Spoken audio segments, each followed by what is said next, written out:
नमस्कार, स्वागत है आपका सत्यमेव न्यूज़ में। आज हम आपको एक खास एपिसोड में एक बेहद महत्वपूर्ण साहित्यिक घटना से रूबरू करवाने जा रहे हैं।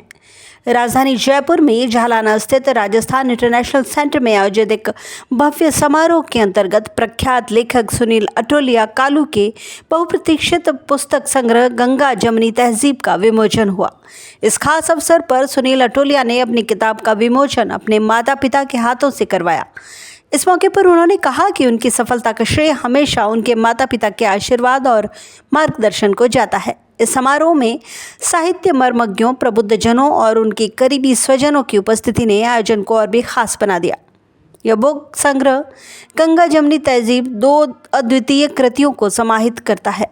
दोहे मोहे सोहे और दूसरा मैं बहर में हूँ। दोहे मोहे सोहे में हिंदी की विलुप्त होती काव्य विधा दोहे को पुनर्जीवित करने का प्रयास किया गया है।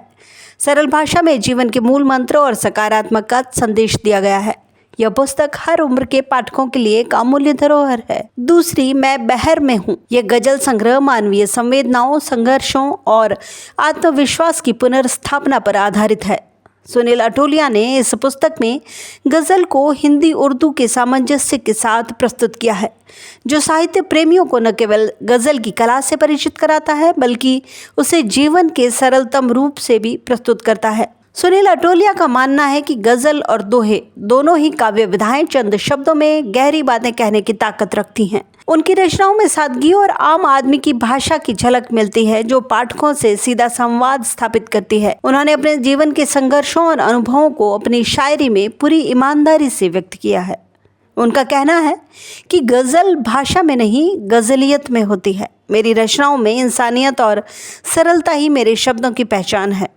आपको जानकर खुशी होगी कि सुनील अटोलिया का जन्म मिर्जा गालिब के जन्मदिन 27 नवंबर को हुआ था और इसीलिए उन्होंने अपनी पिछली पुस्तक के विमोचन के साथ साथ इस पुस्तक संग्रह का विमोचन भी इस खास तारीख को चुना।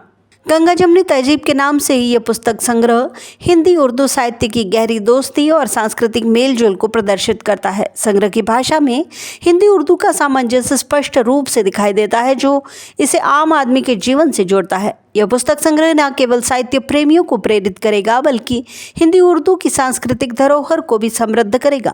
इस पुस्तक का संग्रह प्रकाशन वाणी प्रकाशन ने किया है और इसके प्रकाशन में शायर राजेंद्र राजन का महत्वपूर्ण योगदान रहा है। आखिरकार सुनील अटोलिया का कहना था कि मेरी पहचान केवल इतनी है कि मेरी रचनाओं में किसी के चेहरे पर मुस्कान आए, यही मेरे लेखन का उद्देश्य है।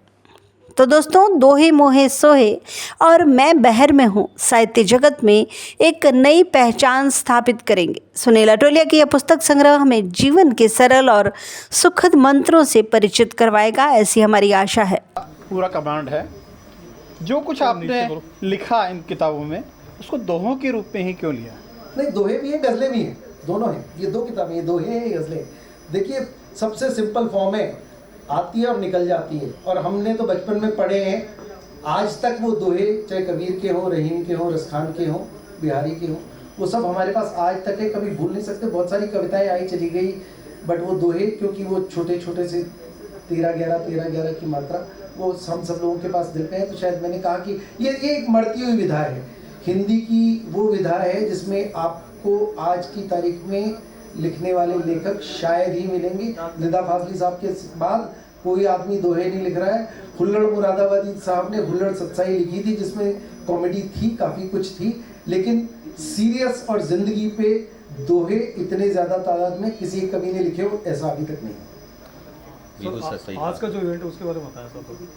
नहीं, आज का ये इवेंट मेरा अपना, मेरे अपनों के साथ सेलिब्रेशन है, इससे ज़्यादा कुछ नहीं सकता। और इस सेलिब्रेशन में हम लोग, जो उनसे मुझे मिला वो मैंने उनके सामने रख दिया है, और अब वो उसे पसंद करे ना पसंद करे, ये उनकी चॉइस है। सर, एक आपने अपनी इन किताबों में एक आंसू की बात करी थी, अश्क यानी आंसू। तो सर, आंसू पे आपने कुछ कहा था, एक बार वो दोबारा से कहेंगे?